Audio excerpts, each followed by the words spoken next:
Magandang araw mga kabayan, si Dupont po ito ng Dupont Balikbayan Box. May mga additional tayo ng mga customer, salamat po. At medyo paulit-ulit lang tayo kasi bago pa sila. Panay ang tanong kung paano ba magpadala sa Balikbayan Box.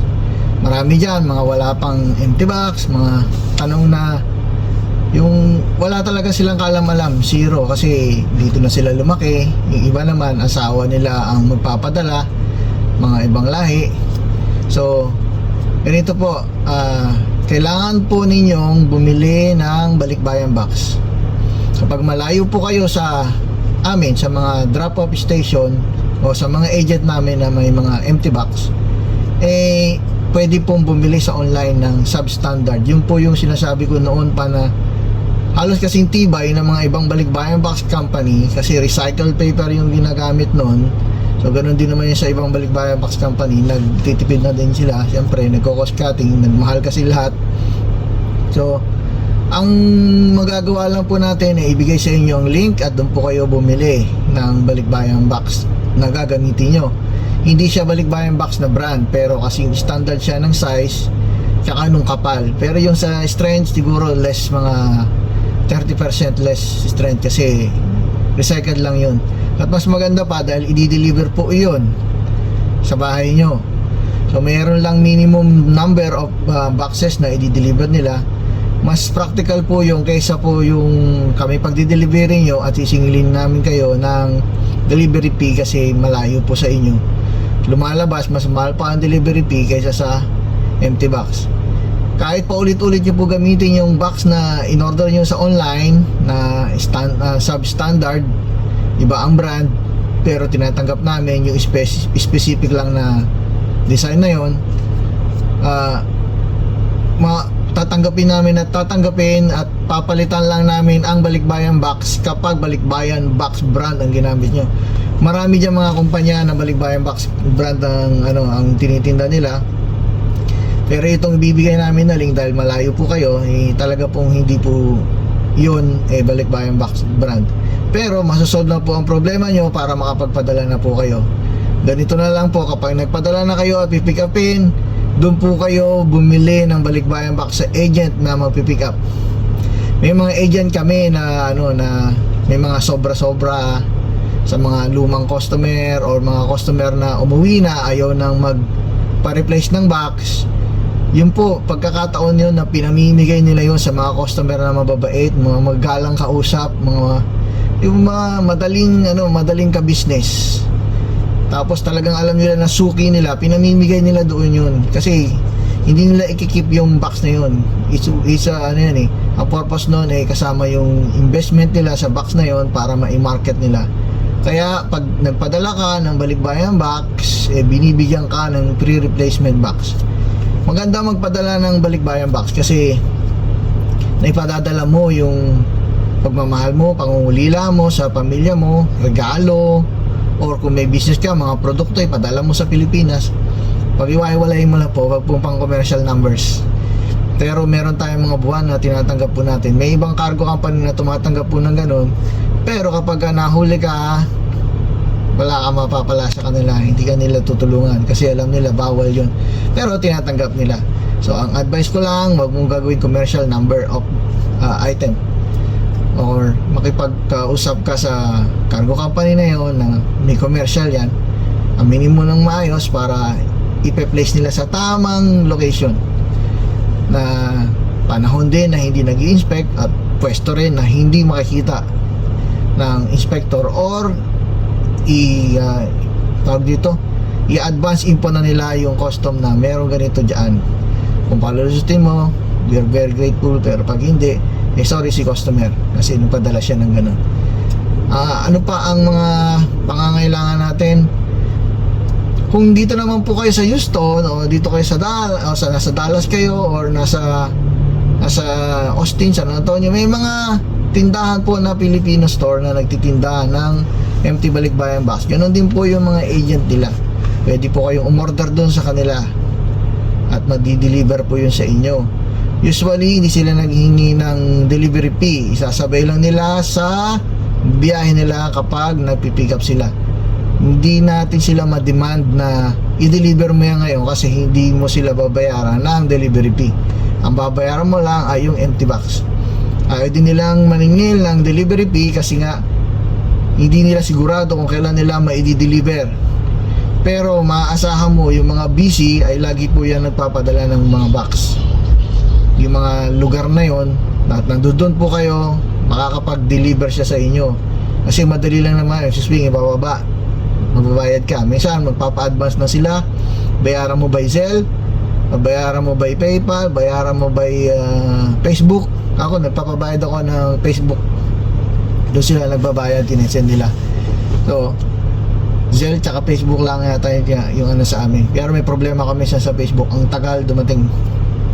Kaya minsan nakuha na ng customer yung box pero wala pa yung ano, hindi pa dumadating. So yung shipment hindi namin ini-endorse na kapag nag-ship ka ay Facebook ang gagamitin mo kasi matagal pumasok sa account.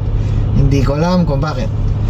Pero yung iba sabi nila mabilis, 30 minutes lang daw andun na. Okay, yung pagpaplano po, ngayari first timer mo na magpapadala, yung pagpaplano po, pumipili po kayo ng mga balikbayan box company. May mga balikbayan box company na nagbibigay sila ng time frame, nagbibigay sila ng ng booking nila hanggang kailan darating. Meron ba sasabihin sa iyo na 45 to 60 days. Hindi sinasabi kung kailan naalis. Mahirap yun. Alamin mo kung kailan naalis talaga sa warehouse nila. Huwag mong sasabihin na kailan aalis ang barko nyo kasi hindi nila barko yun. Ulitin natin, nasabi ko na po yung nakaraan na lahat ng balikbayan box company wala silang sariling barko. Lahat yan nakikiload sa may barko ng may barko. Mga big company na shipping company, hindi po sila may-ari ng barko. So malinaw na po yan. At hindi rin nila kayang itulak yung barko. Hindi nila pwedeng pilitin kung may bagyo, hindi nila kayang pilitin na pabilisin yung barko, lumayo ka dyan sa bagyo, ganito, bilisan mo makarating ng Pilipinas, huwag kang dadaan sa port congestion. Hindi mangyayari yon kasi hindi sila ang may-ari ng barko. Wala pong ganon. So pipili ka lang po ng mga balikbayan box company na nagugustuhan nyo, yung may tracking number, may tracking online, maayos ka usap sa pagka nagpapapalo up ka, nagtatrack ka, assistance, yung mga sentimiento mo. Kunyari gusto ko yung box na yan dumating ng hindi naman masyado napisat, alam ko mabibigat ang mga box, no weight limit kasi, pero may mga boxes na maja-justify mo talaga na hindi dapat mapisat kasi magaan siya. Yung mga mabibigat na sobrang bigat, hindi natin mapapromise yun na hindi mapipisat kasi po patong-patong. Yung pong pinakamabigat na sa ilalim tapos medyo mabigat lang tapos mas magaan at pinakamagaan. Ganun po ang posisyon yan. So hindi natin yan na mapipigilan na hindi mapisat. Although talagang iniingatan namin. Marami kaming customer na dumadating talaga at masaya sila, sabi nila yung mga pinadadala namin almost commercial product na sa dami, sobrang bibigat, buong buo pa dumadating. So masaya din kami na pag dumating na ganun. Pero kasi yung iba kasi hindi marunong mag-impake, katulad yung mga shampoo nila nilalagay sa pinakailalim. Hindi lang sa cargo company na iba nangyayari yun, maari din mangyari sa amin na may sumabog na shampoo mo kasi nasa ilalim. Paulit-ulit na sinasabi, lahat ng may liquid balutin mo ng doble at huwag mo ilalagay sa ilalim at huwag mo ilalagay sa ibabaw. Lahat ng mga may liquid mo dapat nasa gitna, nakadoble ng plastic at nakarap pa, nakalagay sa matigas na container. Ganun din yung mga babasagin, maari wag na po kayo magpadala ng babasagin. Ang gawin nyo po sa babasagin, lagay nyo sa matibay na lalagyan like big Tupperware, pressure cooker, mga kaldero na hindi mo mapipisat. Lagay mo sa loob para hindi siya mabasag. At wag yung alog-alog. May mga customer na sa noon na dati ko pang kumpanya na pinagsisipan, pinadadala nila yung mga box nila, magaan daw, pero halos walang laman. Ang laman puro yung mga babasagin. So pag binabaliktad yung box, blug, babaliktad yung box, blug, babaliktad yung box, blug. Pagdating basag. Tapos sasabihin niya, magaan naman yung box ko, ba't hindi nilagay sa ibabaw? Pero umaalog-alog. Pag binababa yan, na itatagilid, na ibabaliktad. Tapos sa biyahe, ililipat-lipat yan ng pwesto ko, sino yung mauuna, kaya nababasagan. Mas maganda siksik, matibay yung lalagyan, hindi umaalog. Kung ba't maaari, wag na lang magpadala ng babasagin. Kung talagang kung talagang importante, may sentimiento, pag-ingatan mo. Kung talagang importante po yan, pag-iingatan mo pagpapadala. Hindi lang yan sa sea cargo nangyayari, mas madalas yan sa air cargo na nababasag ang laman, kasi sa air tinatapon, sa sea cargo hindi tinatapon ng box kasi pinoforklift yan pag binababa. So ang nangyayari lang, nagkakapatong-patong at nababalik-baliktad yung box, kaya nababasag yung laman kung hindi na secured. May mga magagaling na nagpapadala talagang secured yung box. Compare natin sa mga sa mga ibang kumpanya. Kung ayaw nyo po sa kanila, dito na po kayo sa amin. I-compare ko po sa inyo yung speed namin, sinasabi kung hanggang kailan, at most likely talagang nangyayari kung hanggang kailan. At sinasabi namin yung dating ng barko, hindi yung dating ng box sa bahay nyo. Kasi pag sinabi mong dating ng box sa bahay nyo, hindi nila kinonsider yung shipment day ng barko. Tapos sasabihin nila, papaano hindi pa dumadating yung barko. So pinaasa lang kayo, hindi nila sinabi ng maayos. Ngayon, kapag dumating naman na yung box nyo sa Pilipinas, meron ding update doon na tinatawagan na bago mag-deliver. Hindi katulad ng iba, mag-deliver, hindi na tumatawag. Pwera lang kung kaibigan mo na yung nagdi-deliver ng assign ninyo, magkakilala na, hindi na sila wala na silang distansya masyado kasi kabarkada, kakilala, classmate, kalugar nila, alam nila na taga doon ka, at hindi na sila maliligaw papunta sa bahay nyo dahil galing na sila doon nung kabataan pa nila. Sa price naman po, kung mag-i-air ka tapos compare mo sa sea cargo, mas mura ang sea cargo. Nasa sayo lang sa pagpapadala mo na pagpaplano kung aabot ka talaga ng target day mo. Hindi mo maisisisi. Madalas yun ang problema ng mga Pilipino na nagpapadala, isinisisi nila sa mga kumpanya na pinadala nila, pero hindi nila maisip na dapat nag-adjust sila. Kung sinabi nito ng kumpanya na 45 days, magdagdag ka ng isang buwan.